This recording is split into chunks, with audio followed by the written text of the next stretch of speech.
Okay, so we've got our blocks laying around here everywhere. Let's mess with a couple different viewports and snapping tools to better enable us to build this scene a lot quicker. Okay, so the first thing you're going to need to know, this is one of many scenes and viewports. Those of you who are used to 3D modeling animation, you recognize something like this where you have the top and the left and the side viewports. So we've got left, front, top, and then our perspective where we can pan around. We can't zoom around the object here, but we can pan.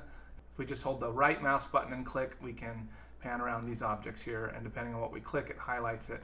Okay, so I have that, and I can zoom in. I can also expand this viewport. Let's say I want to line everything up here in my scene. Let's start with this grid back here. Let's make sure it's all lined up to this. So let's scale it first of all. I'm going to scale it up and then move it over. And if I enabled snapping to the grid, it would pop to the grid there. So don't think that snapping is not important. It really is. You want to get things perfect, or as perfect as possible, as quick as possible.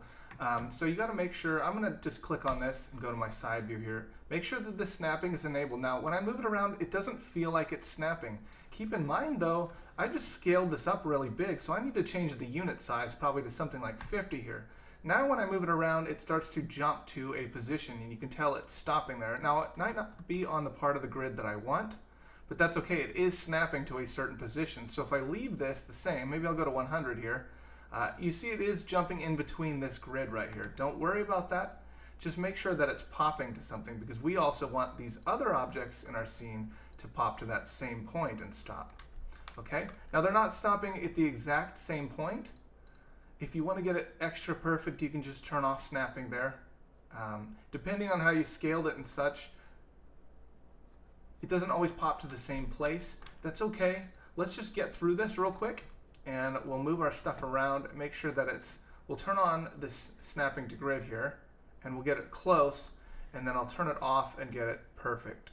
I couldn't tell you why it's not snapping perfectly and aligned to the grid. That's okay though. All we have to do is we have to make sure our components are snapped where we want them. So that's all I'm going to do here. Just going to get them close, turn it off, and maybe if I turn it down to 1 here, then I could get it to snap perfectly.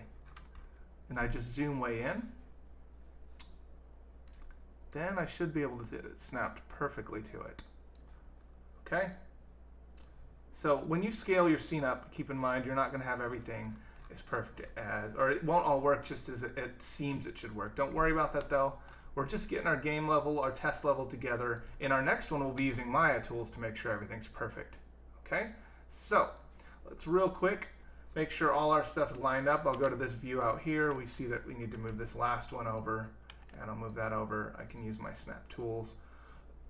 Make sure this is up higher, and I'll make sure this is large, and we can get that lined up and probably crank that down, line it up perfectly. There we go. So it's about matching these units correctly.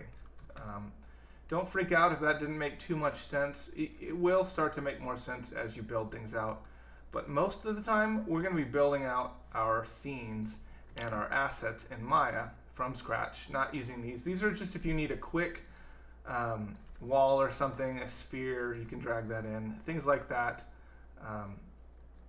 These are just quick and easy ways to create that stuff. So as you can see, we've created a much bigger and larger asset here, a much larger room than the starting asset. Like if I drag this cube in here, look how small it is. I'll frame it in. It's a small cube because this is a huge room. Like now we have a warehouse instead of just a bedroom. All right, so that's why we're getting some of these issues with the snapping and having to change our point values so high.